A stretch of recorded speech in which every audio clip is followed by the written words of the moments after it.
എല്ലാവർക്കും നമസ്കാരം. ഡോക്ടർ അപർണ സായുർ ആരോഗ്യം. നമ്മൾ കുറേ നാളായില്ലേ കണ്ടിട്ട്, ഒന്ന് നേരിട്ട് സംസാരിച്ചിട്ടൊക്കെ അല്ലേ. അപ്പോൾ എന്തായാലും ഇന്ന് ഒരു ചെറിയ ഇൻഫർമേഷൻ പാസ് ചെയ്യാമെന്ന് വിചാരിച്ചിട്ടാണ് വന്നിരിക്കുന്നത്.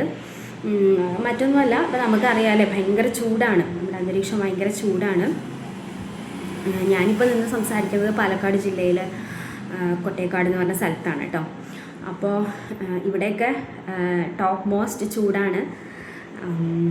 അപ്പോൾ ഈ ചൂടും നമ്മുടെ ആയുർവേദമായിട്ടൊരു ചെറിയ ബന്ധമുണ്ട്. അപ്പോൾ നമ്മുടെ ഒരു ശാസ്ത്രം, ആയുർവേദ ശാസ്ത്രം എന്ന് പറയുന്നത് അറിയാലോ, ആയുസ്സിൻ്റെ വേദമാണ്.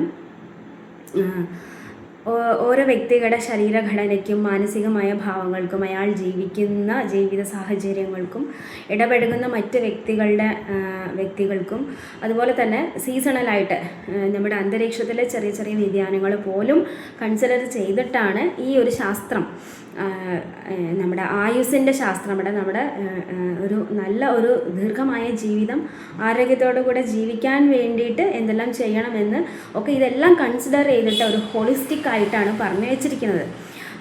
അപ്പോൾ ഇവിടെ മെൻഷൻ ചെയ്യാൻ വന്നത് എന്താണെന്ന് വെച്ചാൽ, ഈ ചൂടുള്ള കാലാവസ്ഥയിൽ നമ്മൾ എന്തെല്ലാം ചെയ്യണം എന്നുകൂടെ പറയുന്നുണ്ട്.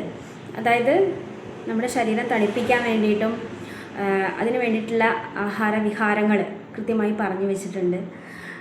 ഇതൊന്നും മനസ്സിലാക്കാണ്ട് ഒരു മേജോറിറ്റി ഗ്രൂപ്പ് ഓഫ് ആൾക്കാർ തെറ്റിദ്ധരിക്കുന്നത് ആയുർവേദം ഈ ചൂടത്തൊക്കെ ഉപയോഗിക്കാൻ പറ്റുമോ, എണ്ണയും കുഴമ്പും കഷായം കഴിക്കാൻ പറ്റുമോ ചൂടത്ത് എന്ന് വെച്ചിട്ട് ഇവരാരും എന്ത് ചെയ്യില്ല, ഈ ചൂടുള്ള സമയത്ത് ആയുർവേദ മരുന്നുകൾ ഉപയോഗിക്കില്ല.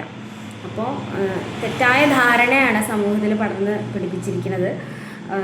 നോക്കൂ, നമുക്ക് ശരീരം തണുപ്പിക്കാൻ വേണ്ടിയിട്ടുള്ള രീതിയിലുള്ള ആഹാരവിഹാരങ്ങളുണ്ട്, കുറേ കാര്യങ്ങൾ നമുക്ക് ചെയ്യാവുന്നതുണ്ട് പ്രാക്ടിക്കലായിട്ട്.